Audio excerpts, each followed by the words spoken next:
오늘은 그 신실한 자라는 이 제목으로 하나님 말씀을 대언하도록 하겠습니다. 오늘 이 본문은 옥중에서 로마 그 감옥에서 사도 바울이 주후 63년경에 이 말씀을 서신을 쓰셨습니다. 그래서 에베소 있는 교인들에게 이 말씀을 전했습니다. 여기서 이 성도란 말은 성도란 구별되고 거룩한 사람들이다 라는 그런 뜻입니다. 요한복음 3장 16절 말씀에 하나님이 세상을 이처럼 사랑하사 독생자를 주셨으니 이는 저를 믿는 자마다 멸망치 않고 영생을 얻게 하려 하심이라. 이 세상 사람 누구든지 자신의 죄를 사하기 위해서 십자가에서 대신 죽으신 예수님을 그저 믿기만 하면은 성도가 되는 것입니다. 이 거룩함을 입은 자가 성도인데 그 성도들이 바로 이 자리에 앉아있는 저와 여러분들을 지칭하고 있습니다. 오늘 우리 가운데 아직 내가 성도인지 아니면 세상 사람인지 이렇게 분간이 안 되는 분이 있으면 안 될 것입니다. 한 사람도 그런 분이 있지 않기를 바랍니다. 하나님께서는 저와 여러분들을 특별히 구분하여서 성도로 세우시고 자녀로 삼아 주셨다는 것을 꼭 믿으시기 바랍니다. 우리가 예수님을 나의 구세주로 믿으면 하나님의 자녀가 되었다는 것은 의심할 여지가 없습니다.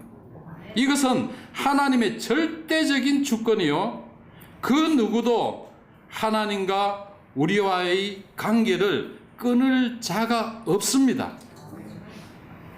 그러나 사실 우리 자신을 들여다보면 도무지 거룩하다고 할 수가 없습니다. 저의 모습을 바라볼 때도 하나님 앞에서 당당히 하나님, 정말 저는 성도로서 거룩하지 않습니까? 그런 삶을 살고 있지 않습니까? 이렇게 내놓은 모습이 없는 저 자신을 솔직히 이 시간에 고백을 합니다.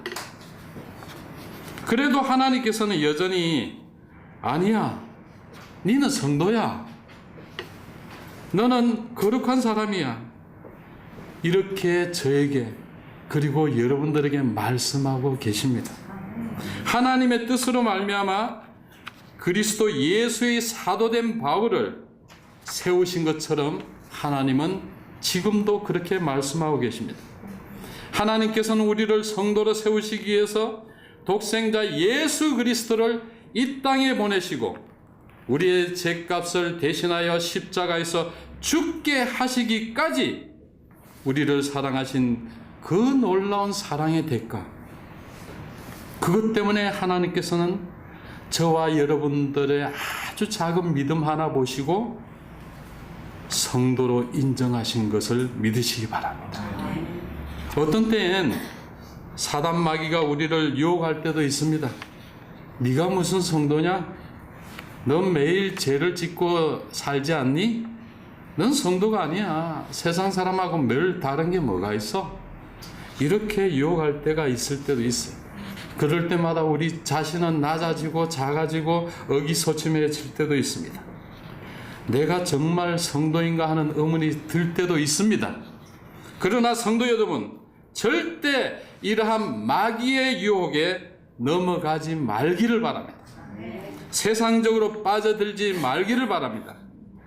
마귀는 어찌하든지 우는 사자와 같이 삼킬 자를 찾아 두루 살펴 돌아다닌다고 했어요. 전능하신 하나님께서 우리를 거룩하다라고 하셨고 성도라고 했으면 그 사람은 성도인 것입니다. 모든 위치와 직분은 하나님의 뜻에 기초를 하고 있습니다. 오늘 본문에서 사도 바울은 자신의 사도됨이 오직 하나님의 뜻임을 분명히 밝히고 있어요. 바울은 자신이 사도가 되기 위해서 자원하거나 노력한 적이 없습니다.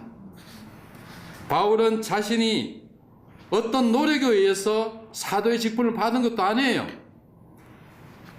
또한 어떤 교회가 바울을 사도로 임명한 바도 없습니다.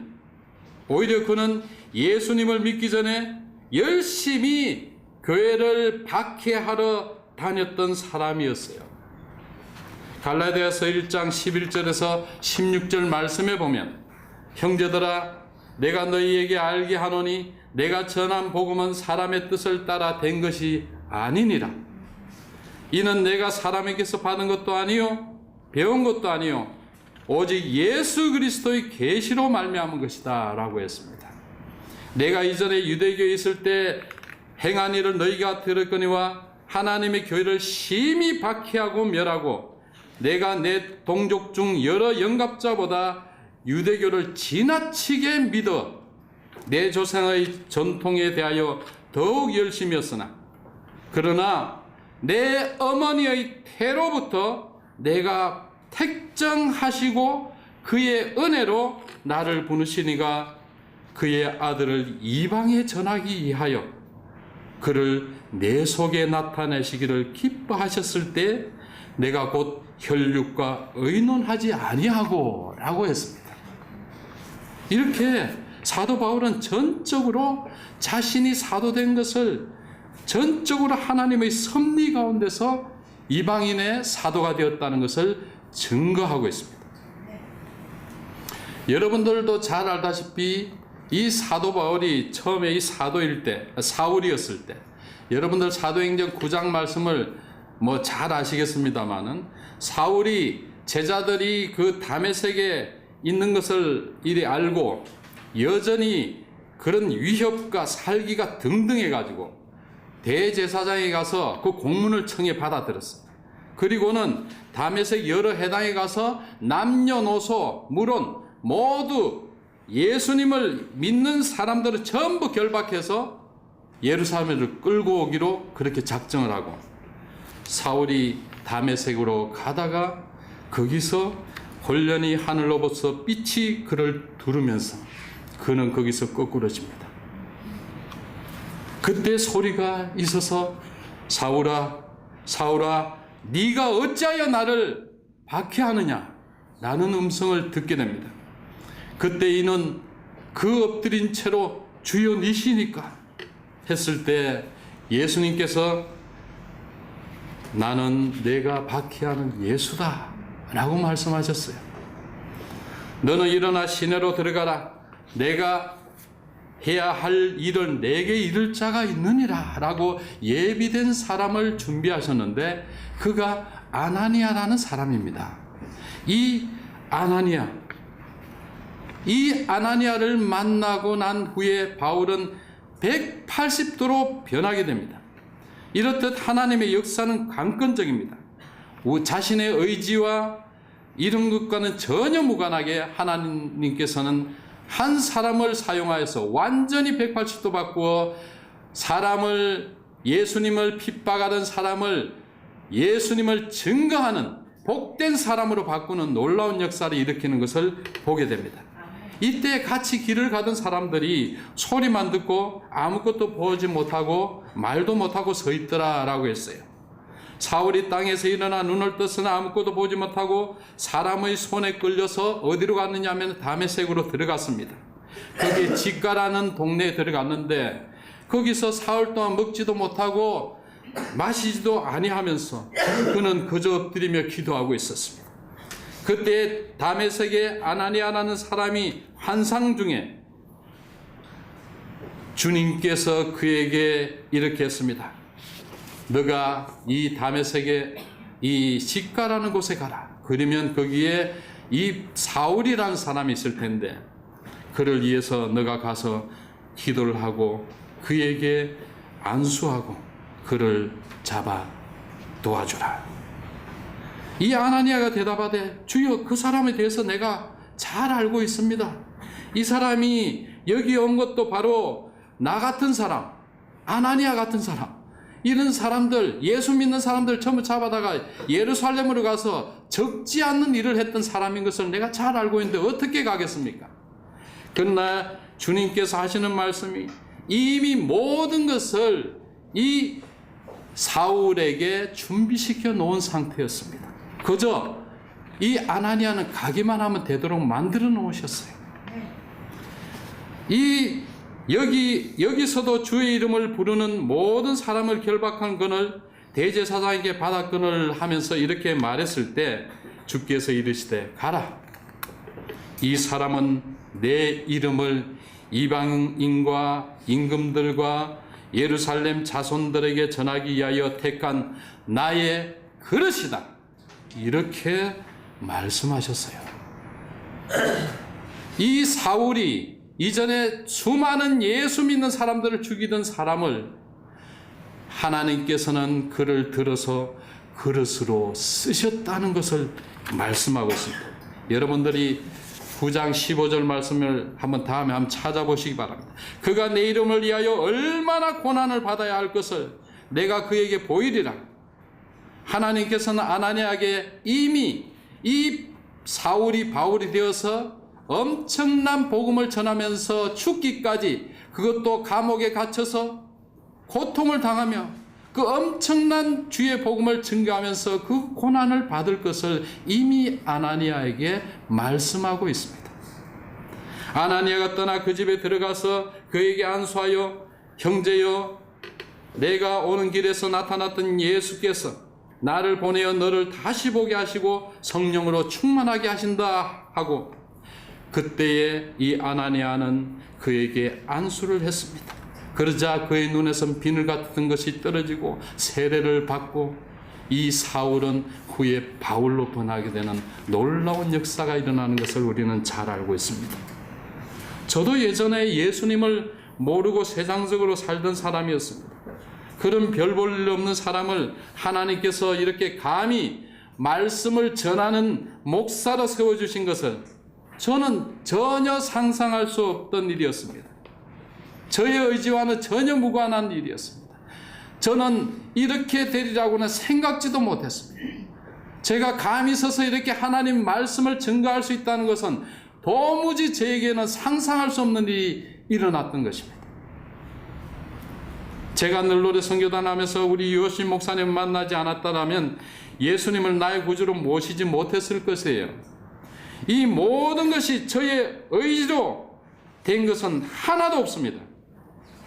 오직 하나님의 관건적인 역사심이 이렇게 저를 만들었습니다. 이렇게 관건적인 역사를 통하여서 여러 성도님들을 만드셨어요. 여러 성도님들도 한번 생각해 보십시오. 여러분들이 감히 이 자리에 앉아서 이렇게 하나님께 예배 드릴 수 있는 자리에 나올 수 있었던가? 하나님께서는 강건적인 그런 역사를 통해서 이 시간에 하나님 앞에서 우리가 다 함심해서 예배 드리고 있는 것입니다. 성도 여러분, 우리는 우리의 행위와 노력으로는 도저히 성도로 인정받지 못할 사람이었음을 우리는 인정해야 할 것입니다. 저와 여러분들은 도무지 하나님 앞에서 의롭다라고 감히 설 수 없는 자들이지만 우리의 죄값을 대신해서 예수님께서 친히 십자가에서 피 흘려 돌아가심으로 하나님께서 이 작은 믿음 하나 보시고 저와 여러분들을 성도로 인쳐 주셨다는 것을 감사해야 할 것입니다. 그러기에 성도 여러분, 그 누구도 이러한 하나님과 우리와의 관계를 전혀 끊을 수 없는 것입니다. 하나님의 말씀은 능력의 말씀입니다. 빛이 있으라 하니 빛이 있었고, 나사로야 나오라 하니 죽은 나사로가 살아났습니다. 깨끗하라 하니 한센병 환자가 깨끗하게 나음을 받았어요. 귀신아 나가라니 귀신이 나갔습니다.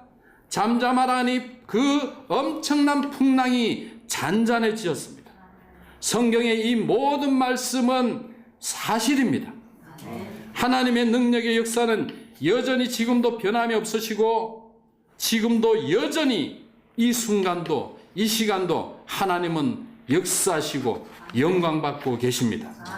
단지 우리 인간들의 얄팍한 지식과 과학적인 발전으로 지존하신 하나님께 감히 도전하려는 그 교만으로 이 능력의 말씀들을 우습게 생각하는 사람들이 이 말세지 말에 더 의외로 많아졌다는 것이 사실입니다. 성경 말씀에도 오류가 있다라고 하는 정신 빠진 사람들이 이 세상에 지금 존재하고 있습니다. 하나님의 말씀은 1.1획도 변함이 오류가 없습니다. 하나님께서 너희는 성도라고 인정했으면 성도인 것입니다. 세상의 어떤 유혹과 핍박에도 절대로 흔들릴 필요가 없습니다. 이 세상의 가치관은 있고 없고 높고 낮고 이렇게 따집니다. 그러나 우리가 비록 세상 사람들보다 조금은 좀 초라하고 별 볼 없는 삶을 사는 것 같이 이렇게 보일지 모르겠지만 하나님께서는 저와 여러분들을 보실 때에 창세전부터 이 바울을 선택하신 것처럼 창세전부터 선택하시고 세운 거룩한 성도로 인쳐주셨다는 것을 믿으시기 바랍니다. 믿음이 없는 자들은 이 말씀이 무슨 말씀인지 도무지 모르니까 안타깝지 않습니까? 저들에게 이 말씀은 도무지 이해가 되지 않는 말씀입니다. 그러나 우리가 성도로서의 자리에 머물러 있는 것이 아니라 예수 그리스도 안에서 신실한 자로 반드시 나가야 합니다. 이 신실한 자란 믿을 수 있는 자, 신실할 만한 자, 이런 뜻입니다. 그 예가 바울 아닙니까? 예수님을 가리켜 신실한 주님이라고 했습니다. 우리가 신실한 주님을 닮아가는 삶을 우리는 가져야 됩니다. 여러분이 많이 아는 찬송, 제가 또 많이 불렀던 찬송 중에 하나가 찬송가 393장의 오 신실하신 주입니다. 오 신실하신 주 내 아버지여 너 함께 계시니 두려움 없네. 그 사랑 편찮고 날 지키시며 어제나 오늘의 한결같네. 오 신실하신 주, 오 신실하신 주, 날마다 자비를 베푸시며 일용할 모든 것 내려주시니 오 신실하신 주 나의 구주. 이 찬송은 제가 전에 근무했던 이사벨 중고등학교의 학교 찬송입니다. 이 찬송을 늘 때마다 많이 불렀어요. 이 찬송 1절만 우리 다 같이 한번 하시겠습니다. 오 신실하신 주 내 아버지여 늘 함께 계시니 두려움 없네. 그 사랑 편찮고 날 지키시며 어제나 오늘이 한결같네. 오 신실하신 주, 오 신실하신 주, 날마다 자비를 베푸시며 일용할 모든 것 내려주시니 오 신실하신 주 나의 구주. 할렐루야. 우리가 신실하게 산다는 것은 오직 주님만을 위하는 삶입니다. 세상에 사는 삶이나 교회에서 예배드리며 신앙생활하는 삶이나 우리가 어디에 있든지 어느 곳에 있든지 주님 보시기에 부끄럽지 않게 사는 삶을 신실한 삶이라고 합니다. 하나님 말씀을 순종하며 사는 신실한 그리스도인의 삶을 통해서 세상 사람들도 저분 보니까 정말 하나님 계시는 것 같다.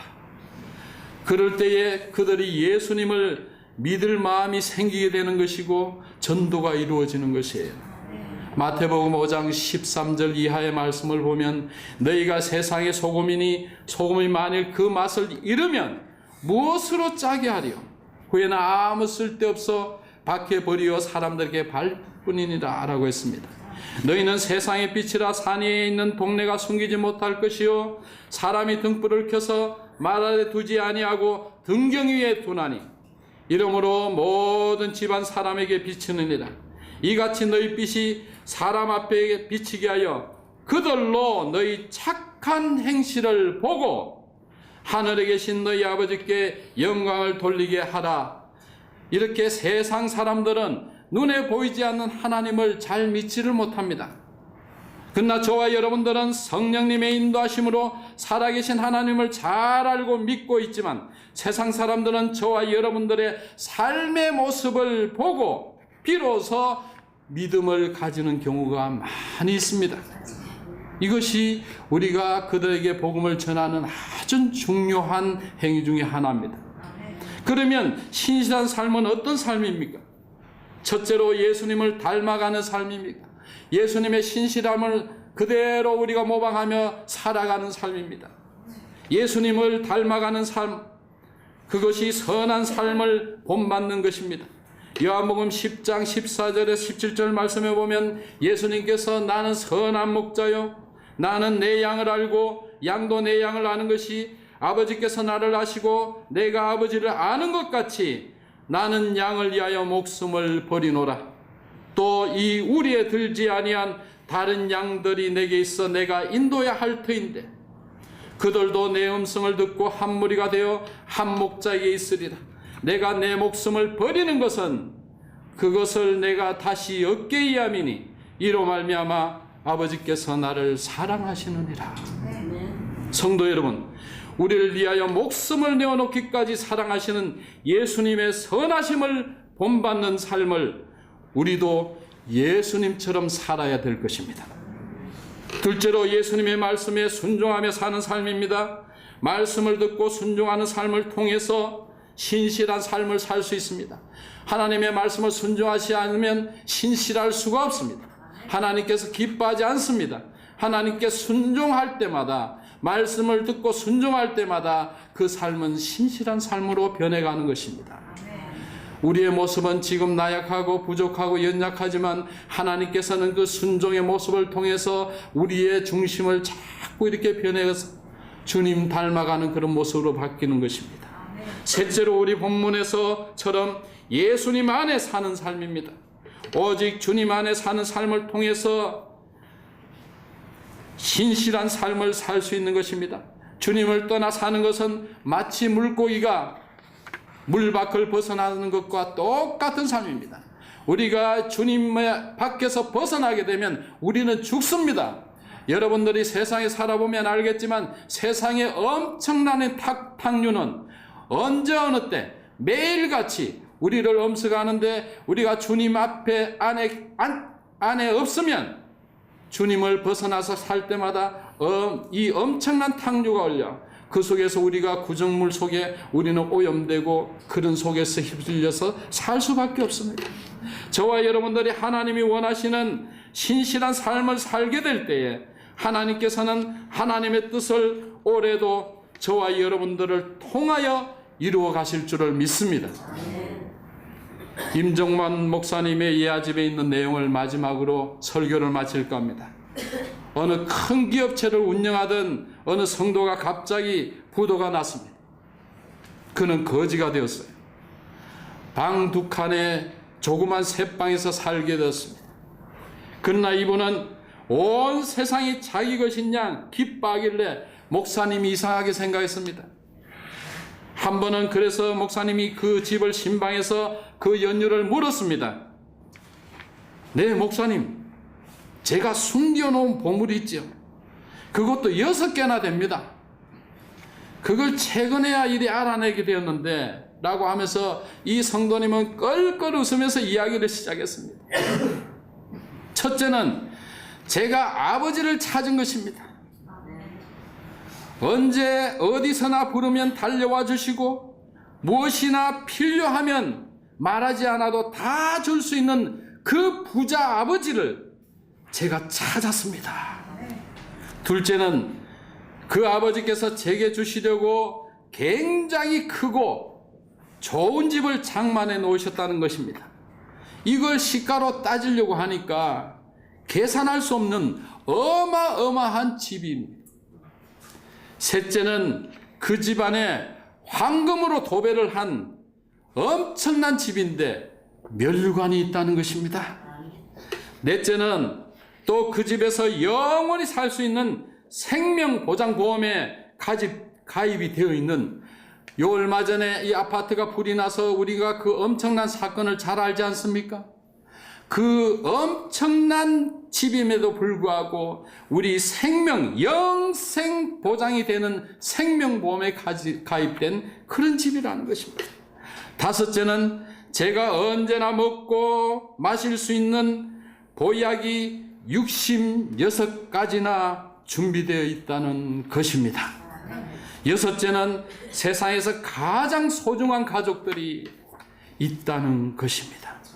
이렇게 좋은 보험을 6개씩이나 갖게 되었는데 왜 사는 것이 즐겁지 않겠습니까? 전에도 늘 가까이 있었는데 제 눈이 세상의 욕심으로 가려서 보지 못했던 것을 이렇게 하나님께서 보게 하셨어요.